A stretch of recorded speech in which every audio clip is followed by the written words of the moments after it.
Ration হোক বা চাকরি স্ক্যান করুন। ভোটের মুখে কাটমানির সংস্কৃতিকে বিঁধে শহরে pay to TMC poster. Kolkata প্রথম দফার হাইভোল্টেজ নির্বাচনের প্রাক্কালে এক বেনজির রাজনৈতিক ব্যঙ্গের সাক্ষী থাকলো মহানগর। বুধবার সকালে শহর কলকাতার বিভিন্ন বাজার, বাসস্ট্যান্ড এবং মেট্রো স্টেশনের দেওয়ালে দেওয়ালে রাতারাতি ছেয়ে গিয়েছে এক অভিনব পোস্টার।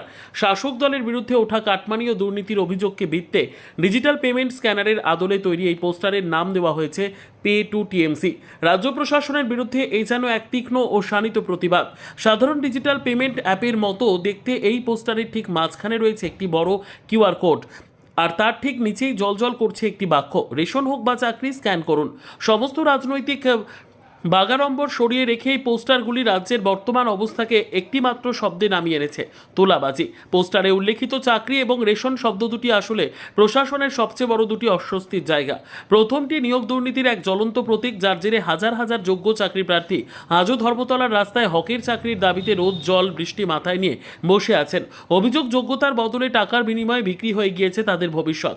অন্যদিকে রেশন শব্দটি মনে করিয়ে দিচ্ছে গণবন্টন ব্যবস্থায় দুর্নীতির অভিযোগকে, যেখানে সাধারণ মানুষের মুখের গ্রাস কেড়ে নেওয়ার অভিযোগ উঠেছে ফরে এবং স্থানীয় নেতাদের বিরুদ্ধে। দৈনন্দিন ব্যবহৃত প্রযুক্তিকে হাতিয়ার করে সাধারণ মানুষের এই স্বতঃস্ফূর্ত প্রতিবাদ জনমানুষের এক তিক্ত ধারণাকেই স্পষ্ট করে দিচ্ছে। রাজ্যে নিজেদের মৌলিক অধিকারটুকু পেতে গেলেও কাটমানি বা কমিশন দেওয়াটাই এখন যেন অলিখিত এক নিয়মে পরিণত হয়েছে।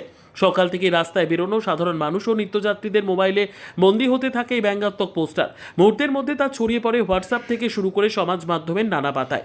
মহারণের ঠিক আগে দেওয়ালের এই পে টু টিএমসি প্রচার যেন দুর্নীতিতে ক্লান্ত ক্ষুব্ধ আমজনতার এক নীরব অথচ শক্তিশালী সম্পাদকীয় হয়েই ধরা দিচ্ছে।